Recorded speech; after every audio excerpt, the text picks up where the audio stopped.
The college football experience, Georgia Tech Yellow Jackets 2025 season preview episode on the Sports Gambling Podcast Network is brought to you by Underdog Fantasy. Yes, get up to $1,000 deposit match when you sign up with the promo code TCESGPN over at UnderdogFantasy.com. They do have college football action. Check it all out, folks. And remember, as always, to let it ride.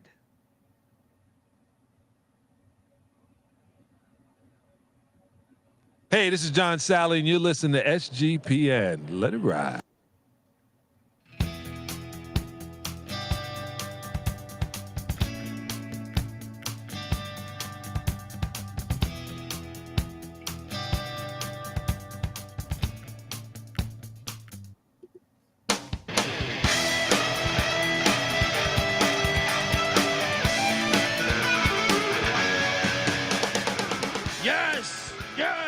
Yes. Woo! Welcome to the college football experience. Georgia Tech, Ramblin' Wreck, Buzz, Sting, 2025 season preview. Look, college football's better when the Yellow Jackets are killing it, and this could be a magical year. YouTube.com/the college experience. Hop on over there. If you're listening to this on audio side, we are grateful too. But remember, we're breaking down all 136 teams like we do each and every year. But this year it's 136, so check us out. I honestly think this is a team that, and I know I come with optimism, because the season has yet to kick off for every single team. But this one I had circled because I feel like if you look back at last year and you look back on a few losses where they didn't have star quarterback Haynes King or some questionable calls, I will bring up the Georgia game. I'm not saying the team would have been a college football playoff team, but the outcome, I think you have to, as a Yellow Jacket fan, you have to be excited about the future. We're going to talk all about it. If you're wondering who the hell you're listening to, my name is Colby Swinging Database Dan, aka Pick Dundee. That's not a pick. This is a pick. He was raised in the land down under, where a man thinks on his feet, speaks with his fists, and lives by his wits. When Dundee happened, he was a superstar. I'm probably drinking too much and celebrating too much and not sleeping. Would have killed a normal man, but no, that's gone. The medical advice I got from that was like being hit by lightning. Pretend it never happened and get on with your life. Oh yeah. Yeah, I mean, I am quite fascinated by this team, by the tenure of Brent Key. Excited to talk about it, and I think optimism should be through the roof in Atlanta, and you should be good. College football changes. I was there when you won a natty in '90,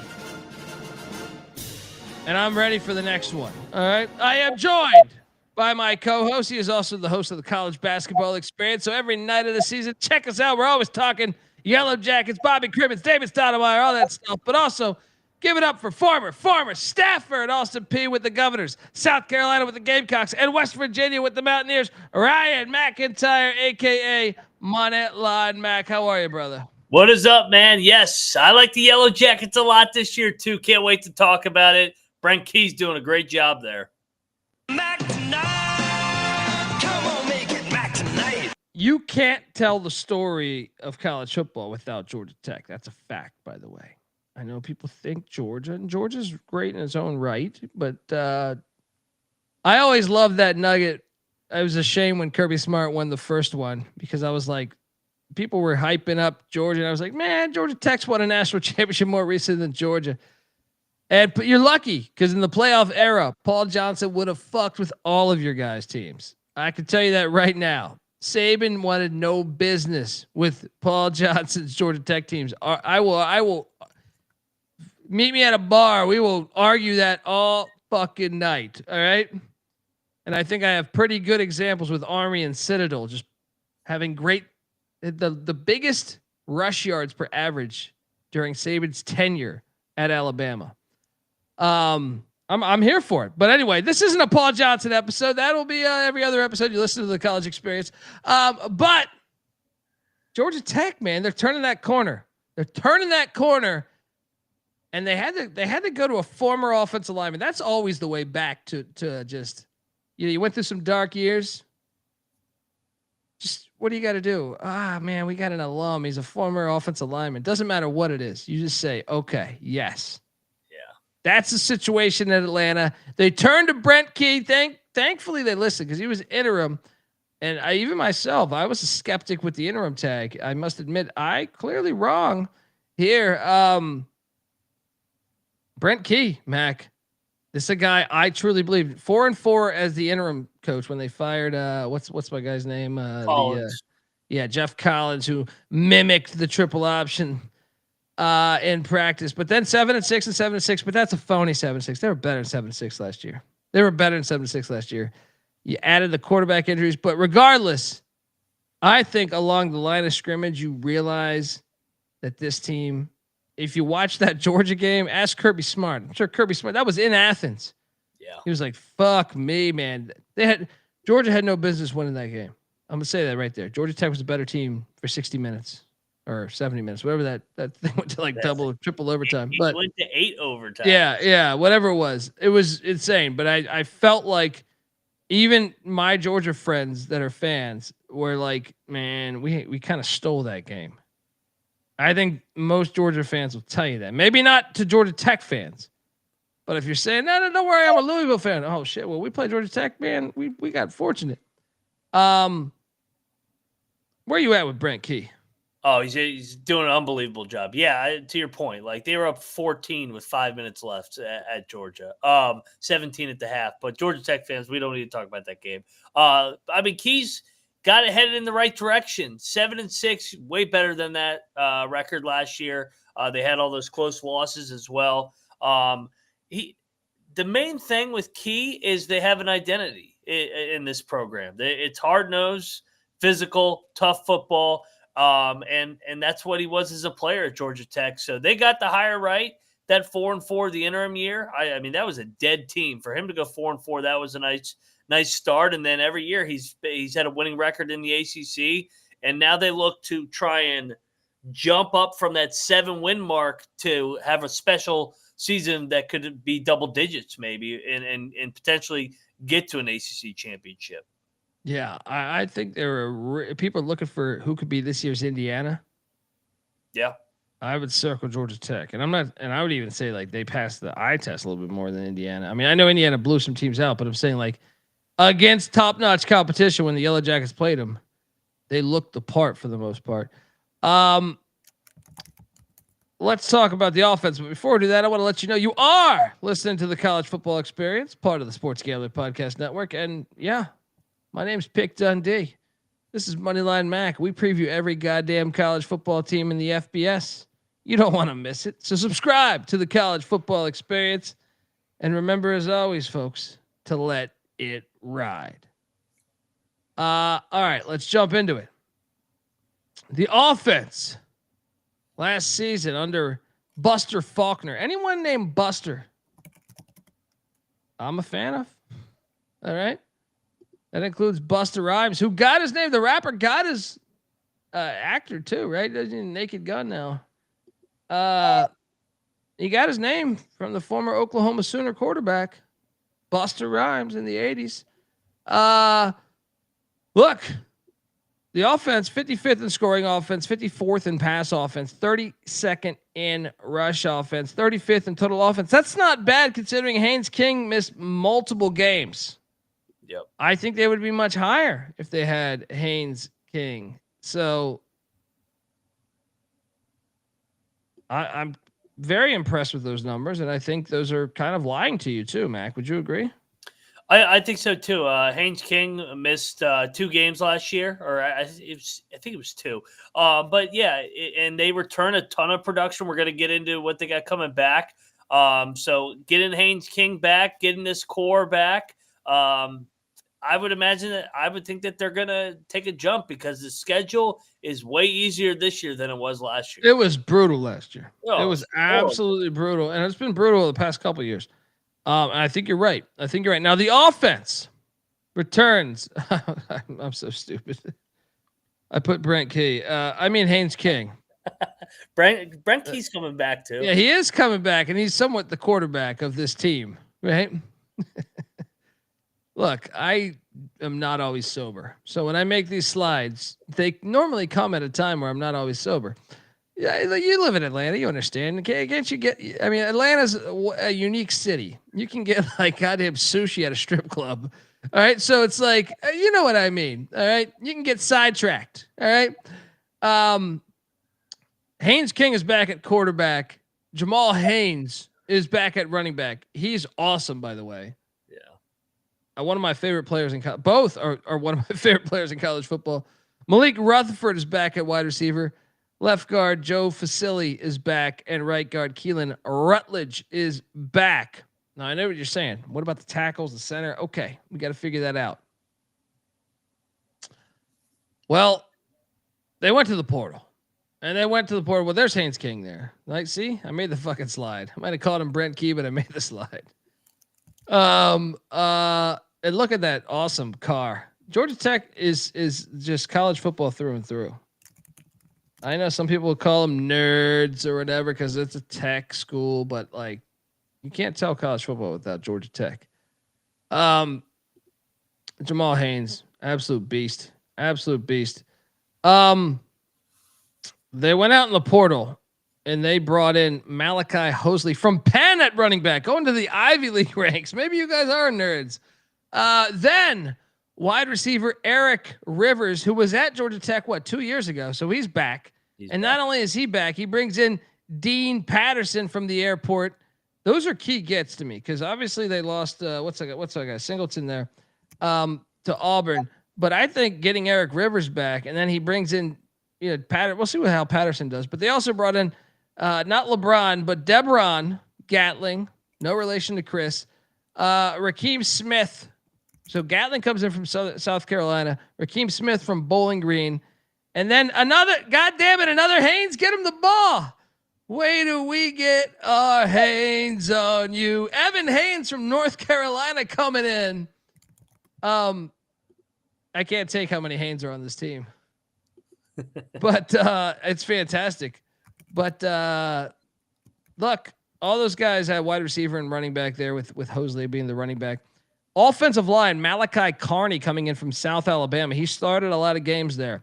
Also, Will Reed from Princeton. God, he will read because God damn it, he's from Princeton. He'll read everything you fucking publish. All right. Offensive tackle, Andrew Rosinski. All right. I know it sounds like a serial killer, but the guy can play. All right. He was at North Carolina the past couple of years. He comes in, and don't forget Harry Lodge, a tight end from Wake Forest, and also JT Byrne from the California Golden Bears coming in at tight end. Mac, they bring in offensive linemen that have played. I just trust offense. It takes a former offensive lineman to realize that no matter who they roster, I'm going to trust that the offensive line is in good shape. Now, other positions, okay. Maybe you could sell me on, we're not as good at wideout as we were a year ago. I don't know, maybe. But I also, if I was building a team, wideout would be one of the last positions I would worry about. So the question I ask you, providing Haynes King stays healthy. Now, that's a big what if because, damn, he there's certain games the dude has like 30 carries. Yeah. QB power. He is not soft. Yeah, he's not soft at all. Do you think the offense will put up better numbers? I'm going to say yes, just because we know the schedule's way better, right? We know the schedule is just way better. So I do think the offense will put up better numbers than a season ago. How about you, Mac? I do as well. And some of the guys that they're bringing in, I mean, Patterson was really good at FIU, and then Rivers was a 1,100-yard catcher last year, 12 touchdowns. So, and he was at Georgia Tech before that. Yeah, and Rutherford coming back as well. He was their leading pass catcher last year. So You're bringing back your leading rusher, your quarterback. You got offensive line. Yeah, I think this offense will definitely take a step forward.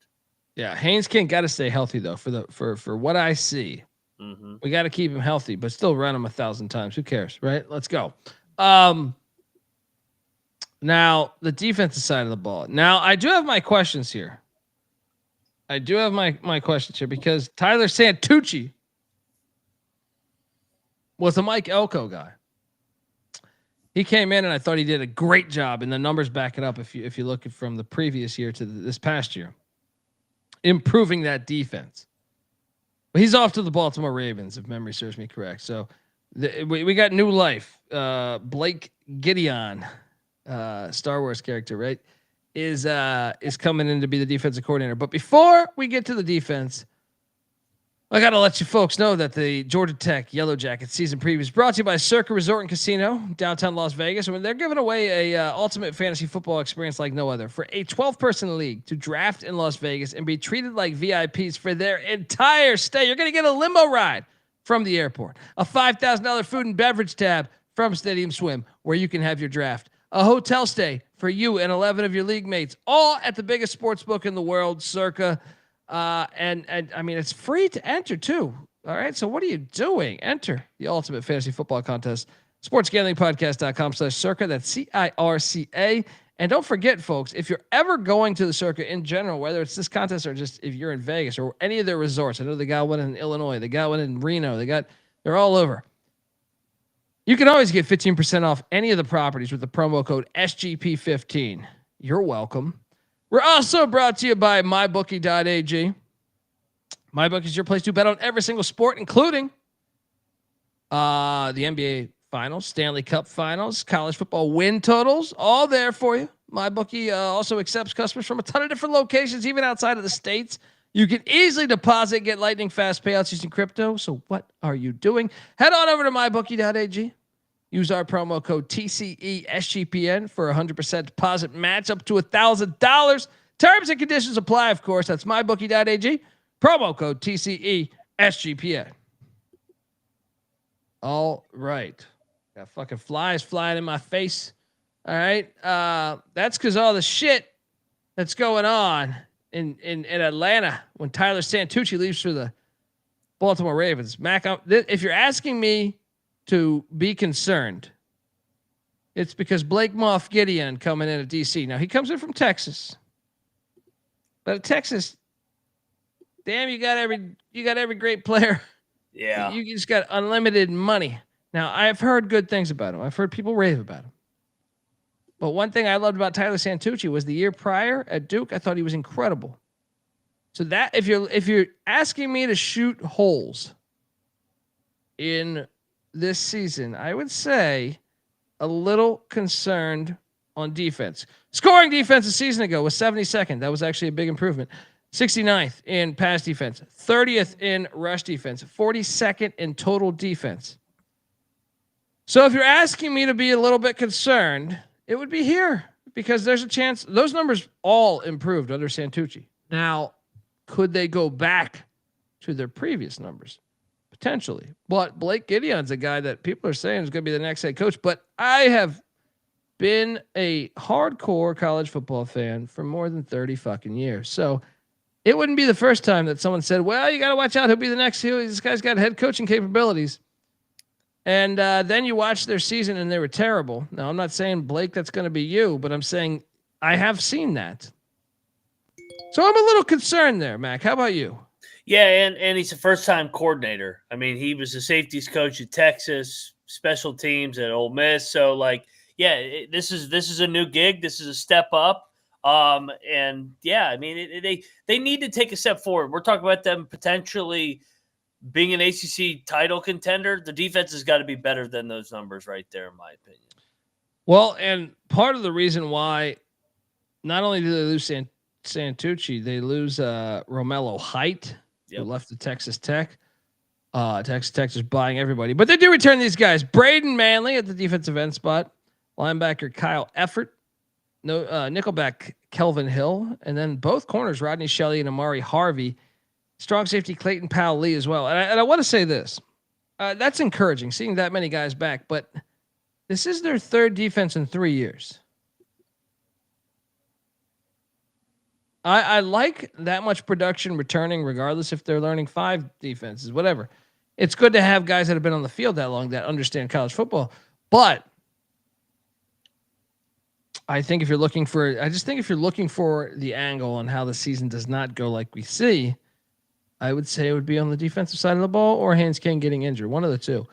I have my concerns. Now, they did hit the portal. They bit back a little bit.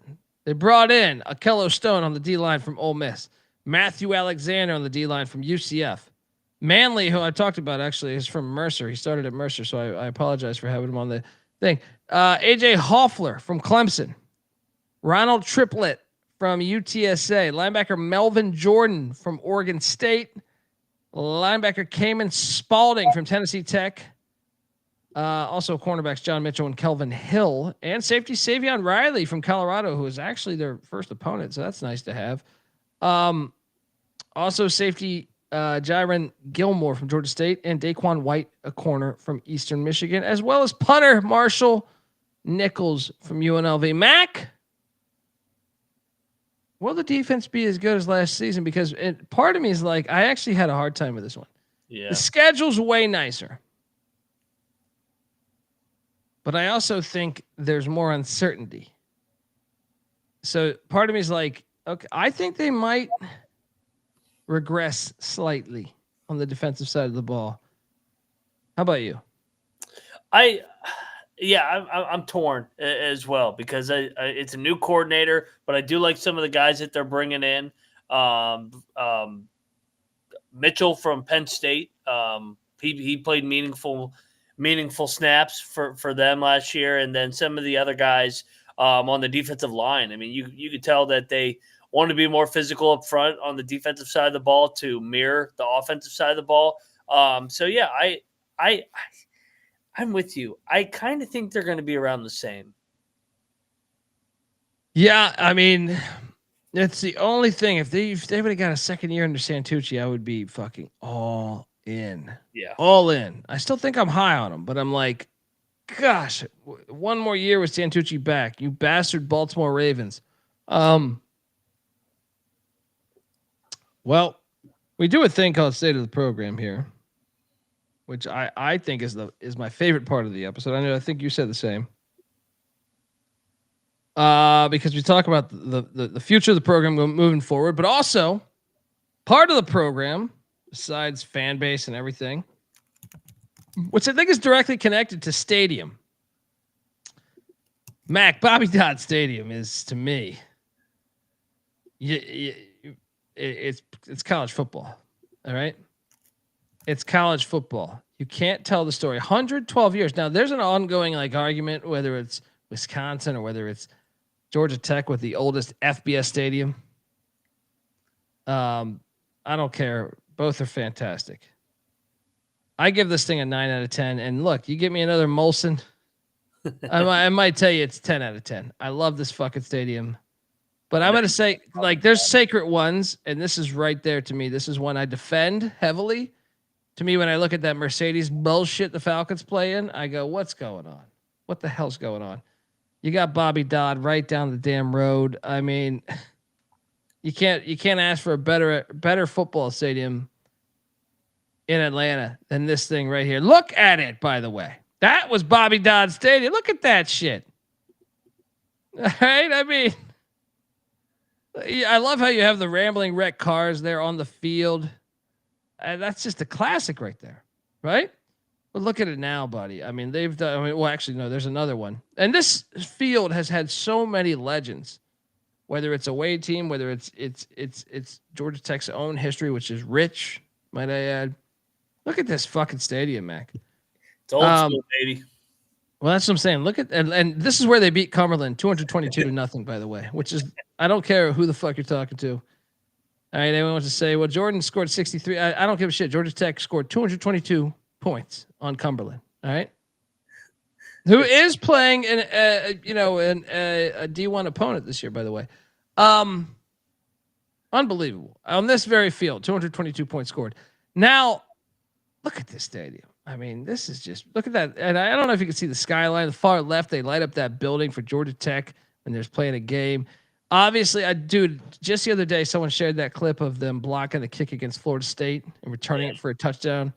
The fucking place was rocking. They do college football well.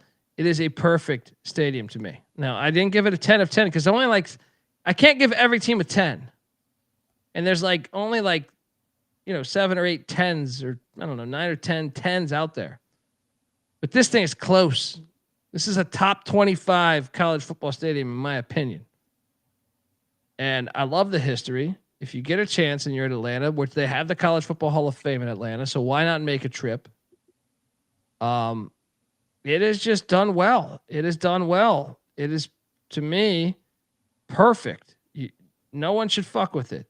It's absolutely perfect. So I give it a 9 out of 10, Mac. What do you give it?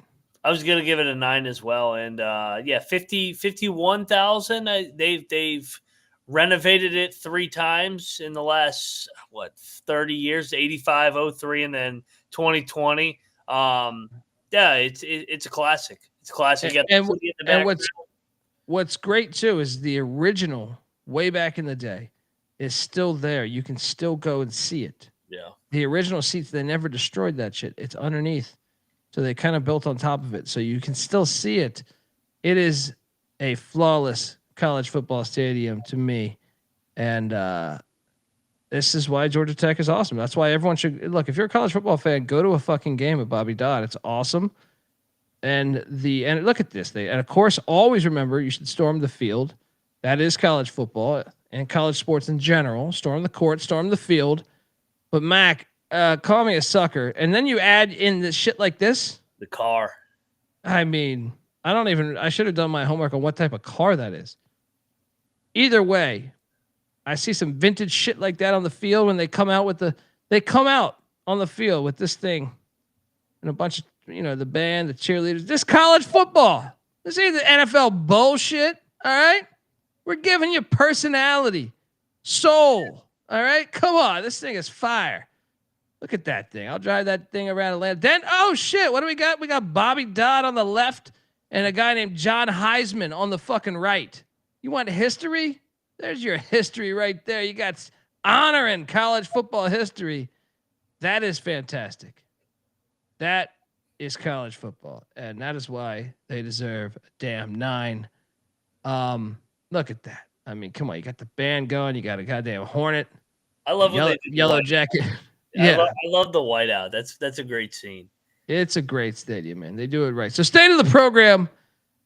Stadium obviously is intact. Soul is intact. They're not spineless like UNLV trying to say, hey, we should play our games at Mercedes. Although, I was going to say that fucking game. Some pile of shit made a bad decision. But on the rise, I would say 7 of 10. And if you had told me this under Jeff Collins, I would have probably had this at 2 or 3. This is a 7 of 10. And if they take a step forward and get more than 7 wins, man, with the way you can recruit in Georgia, with Atlanta as your market, is it's a unique place. I know you need grades, but I don't give a shit. There's been enough great players from here, from the Swillings to Calvin Johnson to, just Joe Hamilton. You could just go. There's a million great players coming out of Georgia. Drew Hill. What do you give the program? I was going to go 7, and a year from now we may be talking at 8 or 9 if they have this special year. They're headed in the right direction, but they need to take that next step. They've been a 7-win program the last couple of years, so we'll give them a 7. Boy, it'd be something if Georgia Tech surpassed Georgia. That would be awesome. You mean like pre-Kirby Smart when they were the last team to win a national championship? Come on, dog fans. I mean, I'm just saying the facts. But it's okay. You got a leg up on them in the last era to buy players. I understand. We'll see. Now everybody can pay for players, Georgia That's fans. so sad. Don't let the Yellow Jackets get back. Don't let John Heisman's family. Although I don't know, they're probably working at a gas station because there was no money in college football back then. Either way, I think it's a great time to be a Yellow Jacket fan. Look, we're going to go game by game on the schedule. But before we do that, I want to let you know that the college football experience, Yellow Jacket style, is brought to you by Underdog Fantasy. They're going long for the NBA Finals with their extender bonus. Yes, the longer the series goes, the bigger the bonuses get. So check it out. They also have college football. When college football and college basketball go around, nothing like Underdog Fantasy. They got every sport you can think of. So check it out. Sign up. And when you do, use our promo code TCESGPN to claim your special pick plus first time deposit offer up to $1,000 in bonus credits. UnderdogFantasy.com promo code TCESGPN. And we're also brought to you by Rhythm. You probably heard me talk about Rhythm before. Well, it's going to be different this time. They just dropped a brand new game-changing feature called Power Trends. These are AI detected patterns where Rhythm's model has consistently won and has a high ROI. Think like a strikeout prop that wins 59% of the time when the line and win probability hit a certain range. And let me tell you, Power Trends are updated daily and exclusive to Rhythm and Rhythm only. No touts, no noise, just clean data back bets, baby. So download the Rhythm app, check out Power Trends, and start betting smarter. You know we will be. And by the way, you get a free 7-day trial period. SportsGamblingPodcast.com/rhythm. That's RITHMM. That's SportsGamblingPodcast.com/rhythm. All right, we're back. Hiccups a little bit there. The schedule, Mac, fascinating to me. It is a lot easier. This week one game is fast. This week one game is great. We got Georgia Tech heading up to legendary Folsom Field. Take on the Colorado Buffaloes and Coach Prime. I'm a Colorado fan. People know this. And this is, by the way, the first time they ever played, which is a damn shame. Because college football in 1990, both these teams want to share the national championship. They should have played then, but the whole world was fucked up. Still a little fucked up. But, Mac, I am terrified of this game as a Colorado fan because, and I know Colorado's focusing on the run. They got one of the bigger offensive lines in college football, if not the biggest. It's going to be a run with Caden Salter coming in, but I don't like this matchup. I don't like it either for Colorado. Yeah, I would say the only thing Colorado has going in their favor potentially is the altitude and the home environment. But I have Georgia Tech winning this game, being honest. Like, I'm a Colorado fan, and I think Georgia Tech, if this was week 7 or 8, I would feel much better.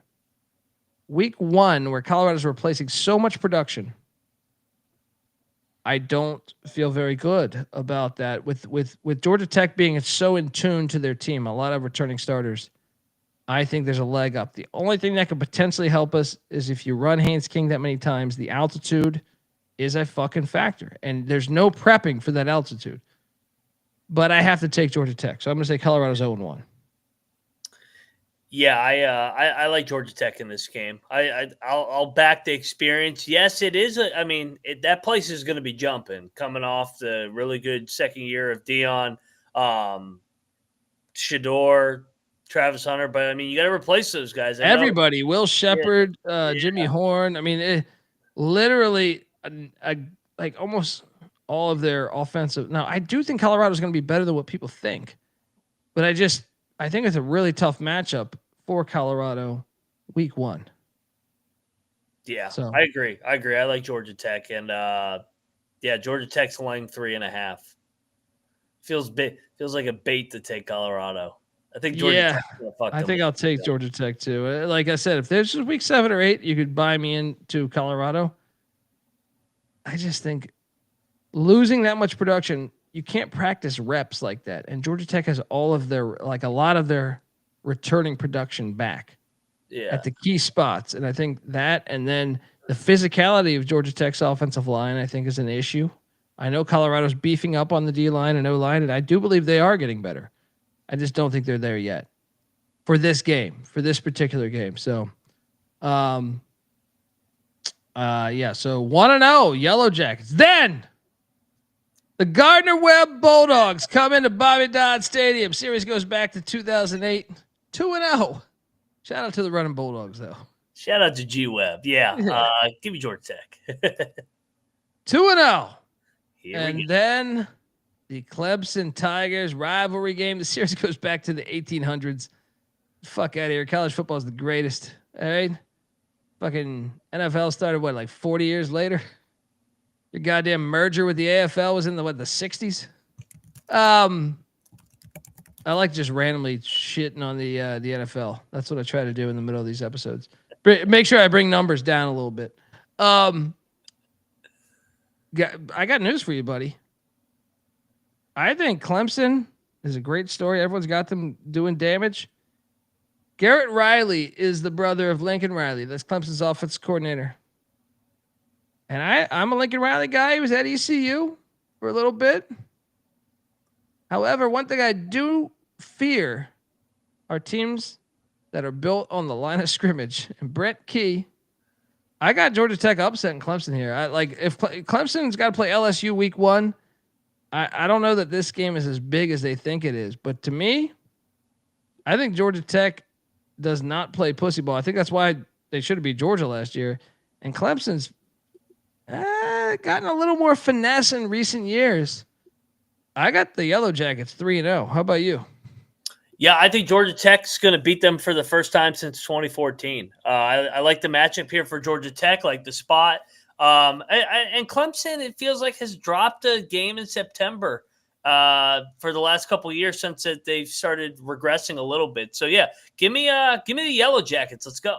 Let me tell you something. Everyone's saying, look, let me preface it with this. Everyone is saying, or I hope Clemson wins the national championship under Dabo Swinney at some point again. I'm not a Clemson fan. I just think it would be good for the sport. I love Dabo. I think he's a funny guy. That's what I'm saying. Like I like his loyalty to his players. But I can tell you this, they are a different style of Clemson than before, which I think makes them very vulnerable to a team like Georgia Tech. I think Georgia Tech could be a very big problem on the line of scrimmage for them. It is not Clemson of 5 years ago. Now, I still think Clemson is a very good team. A playoff contender, sure, I'm in.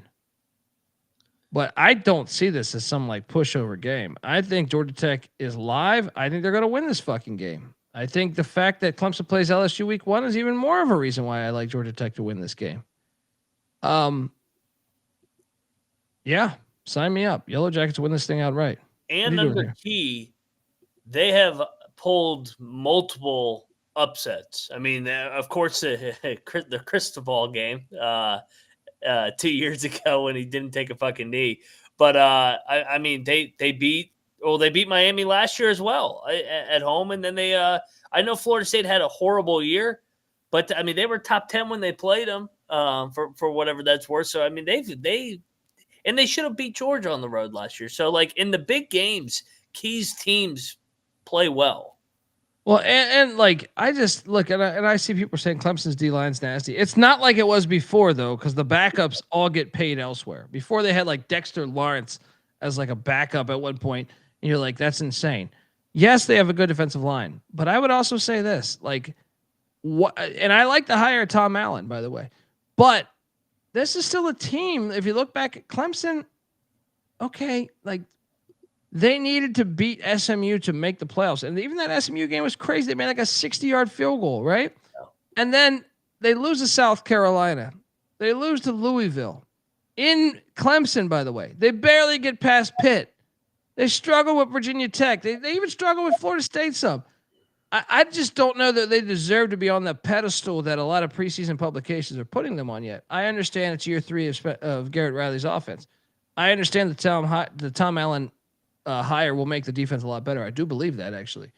I also believe, though, that Georgia Tech is a very good team on the line of scrimmage, and I also think they can negate what does a good run game do. It can also, negate a great pass rush. And another thing is, to me, Georgia Tech's unorthodox. A lot of teams in the ACC don't play at the style. I was joking at the beginning of this episode with how many QB powers. Well, Georgia's D-line's been great. But that quarterback power shit throws your numbers off. It's unorthodox. A lot of other teams don't run that shit. You know what I mean? So it's what are we doing here? They're really going to run the quarterback 30 times on a quarterback power? I'm not saying it's triple option or something, but I'm saying it's still a numbers game, and the fact that he can throw it at the level he can, I think he's just a very underrated quarterback in college football. Jackets 3-0, and he's like 30. He's a vet. He's been in college 6 years, or this is going to be his 6th year in college. Yeah, 3-0 for me as well. Then the Temple House. This is the Jeff Collins Bowl. You bastards. No, they stole our coach. Or Georgia Tech fans are saying, damn it, why did we go to Temple to get our coach?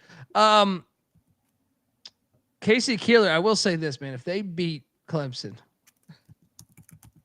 this is the game that Georgia Tech would lose historically. Yeah. I'll go 4-0 because Keeler's in year 1. But I'll say this: if you storm the field, which they would storm the field, they beat top 5 Clemson. Don't let Casey Keeler be just a little bit ahead of schedule. What are you doing here? 4-0. They got too much on they're too physical for Temple. Then I got them 4-0 as well. They head to Winston-Salem, Wake Forest. I think they got a big donation in their NIL collective today, but who cares? Because that will pay off in the future. The series goes back to 1917, over 100 years. Glad it's on the schedule. I might even be at this game. But guess what? 5-0. They're going into Winston-Salem. They're getting that dub. I agree. 5-0 for me as well. Wake Forest will not be ahead of schedule yet. Then they get a bye week. Look at that. Joe Hamilton, fucking legendary quarterback. Calvin Johnson. There we go. Some of the Georgia Tech greats. Then they come out of the bye week and they're hosting Virginia Tech. I think Virginia Tech's ass, actually, personally. They need to prove a lot of things to me. And it's not like I want Virginia Tech to be good. It's just I feel like they're always unprepared. So I will take the Yellow Jackets, especially off the bye week, to win this one in Bobby Dodd. So I got them. What is that? How many wins in a row is that? I think it's 6. We both have 6-0. Yeah, I mean, this is a revenge. They dropped the game in Blacksburg last year. Key will have them ready to go. Then week 7, and you take on Manny Diaz. This is got to be the one, right?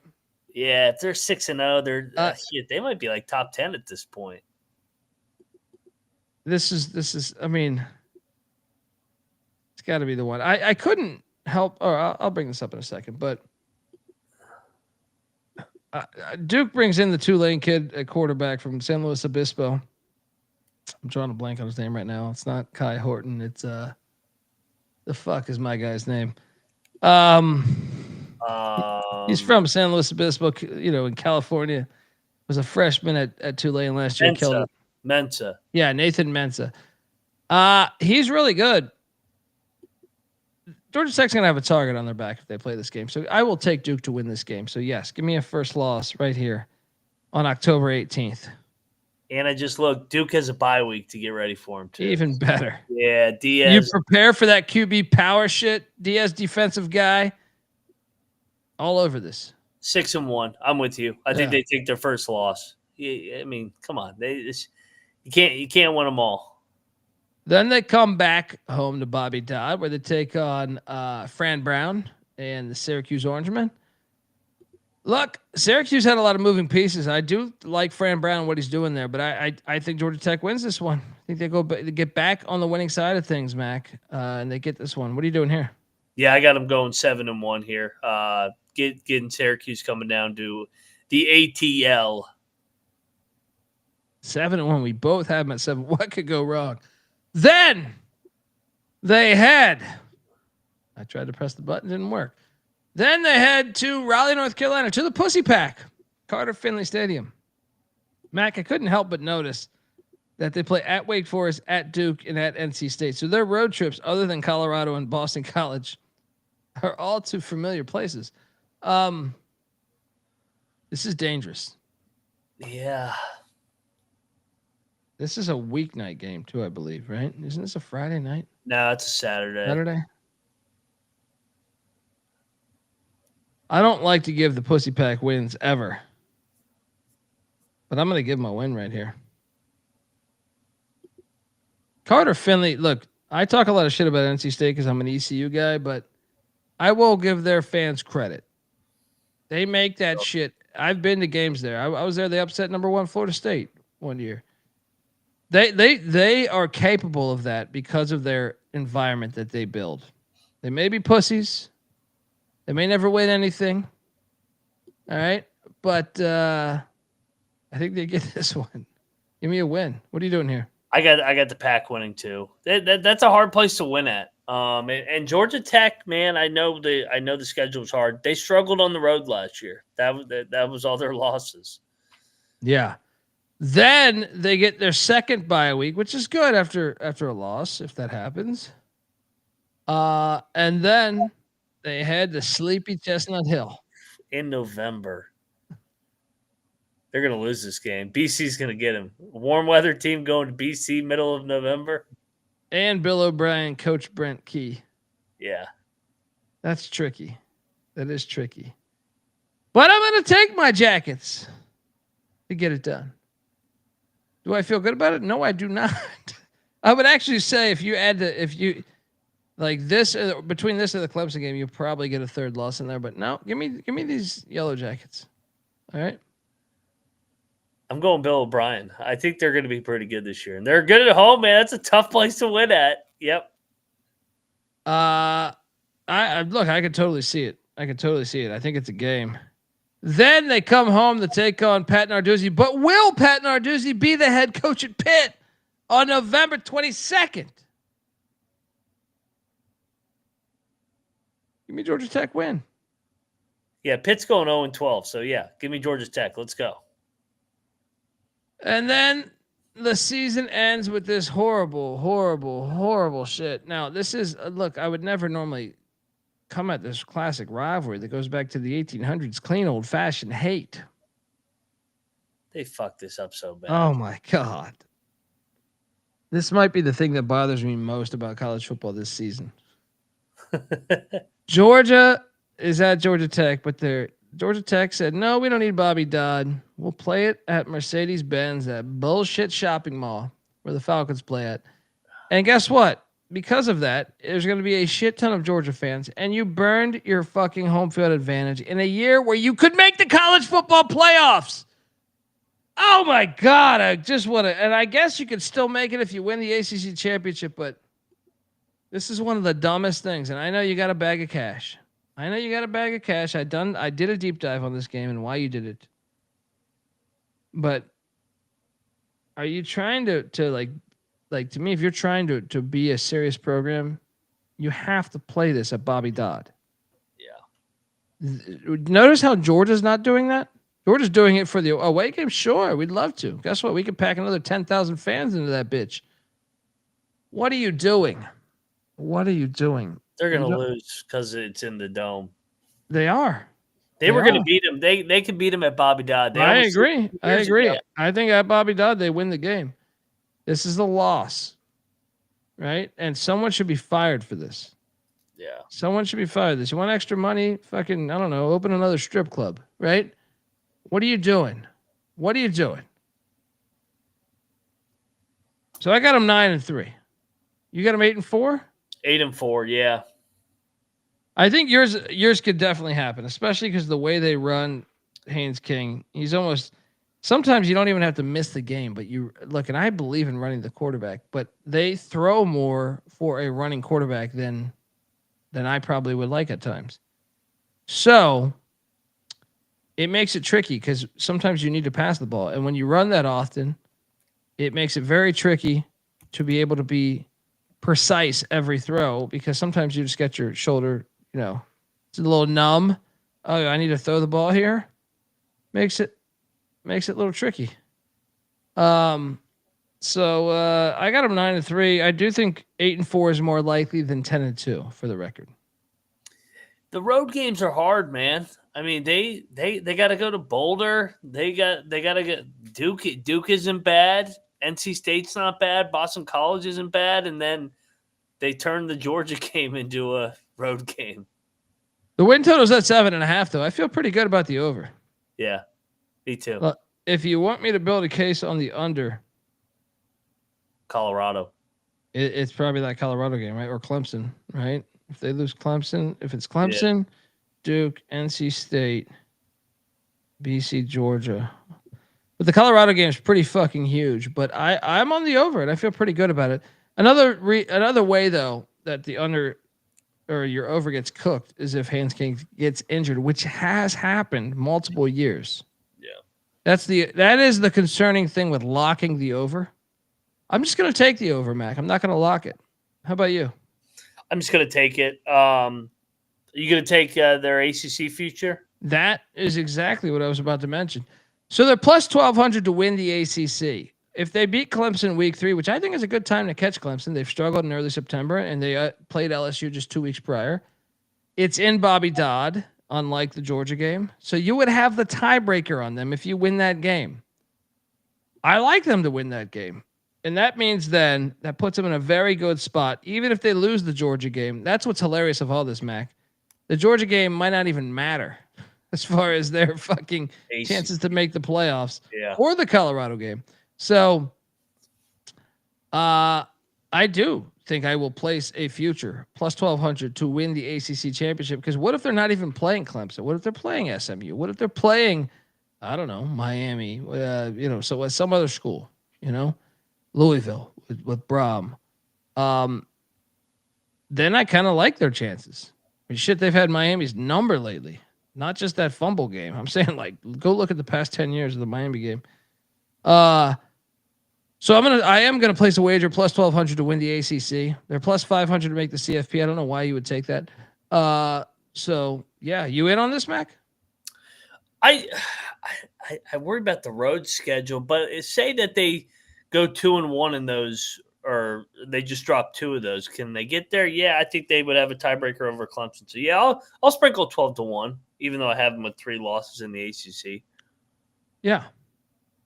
You never know. That might be enough to get the. I mean, shit. What was last year's? I guess no. Clemson had 2 losses, I think. Yeah, it could be. It could be this year though. All right. So there we go. We're both on the over. None of us locking it up, but we are both betting plus 1,200 to win the ACC. Jump in on the action. Let's go. And folks, we are breaking down 136 teams, 136 episodes. We honor every single school in the FBS. Also, check out the FCS college football experience. Also, check out the college baseball experience. Killing it right now. Was sad to see Georgia Tech lose. I caught them live. And also, check out the college basketball experience. It's a big year for Damon Stoudemire with those Jackets. Big year. I would say he's on the hot seat a little bit. Yeah. We're live every night of the season. Also, we do a ton of stuff in the off season. Check us out. It never ends. YouTube.com/the college experience. Also, iTunes, Spotify, wherever podcasts can be found. Also, make sure you check out the Sports Gambling Podcast. We're always talking college football there. So do all of that stuff. And looking forward to what do we got? We got Notre Dame and UCLA next. Notre Dame and UCLA next. We put all 136 teams in a randomizer. And this is how we're doing this year. Normally, years past, we've done alphabetically. We've done by conference. It is Notre Dame and UCLA that you will get tomorrow night. Till next time, folks, give Moneyline Mac a follow on Twitter at Moneyline_Mac. I'm on Twitter at the Colby D. The College Football Experience is on Twitter at TCE on SGPN. You can't tell the history of college football without Georgia Tech. We're going to honor it in the slideshow here. But, looking forward to talking about those other teams. Till next time, this is the College Football Experience. You better start thinking about yours. And we out of here.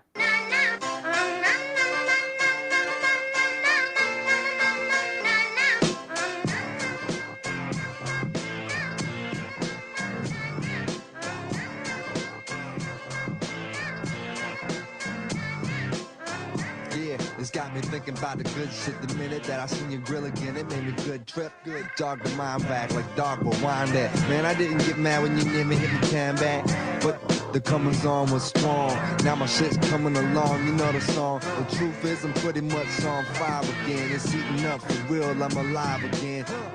And that's the attraction factor. Vancouver, Michigan with my rap disaster. Yeah, you know you want it how you want it. No need to trip cause I got it, doggone it. It's all yours and the extras too. All the super music and the sex for who? Just get it straight cause he caught me in a good mood. Let me demonstrate what this time of year could do. Sing it.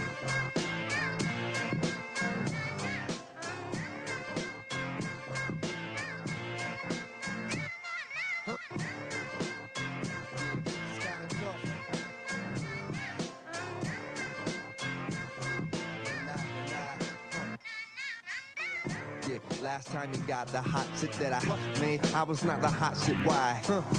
Going through them transitions, wham this in, damn listen. I can make the biggest change glisten and wouldn't have shit to do with shit but some chips in. I don't get down like that. I'm the super rap mammal with the crown of fact. I'm so sore thumb, sticking out like some stick gum. Out the back with the beat smack. It's dumb, dumb hot, crazy sun hot. More often than not, and not monotonous. And got the hiss and the holes is bottomless. Bottoms up, cause I'ma just beat them damn guts to submission. It's in the job description, that's what I was missing. Yeah.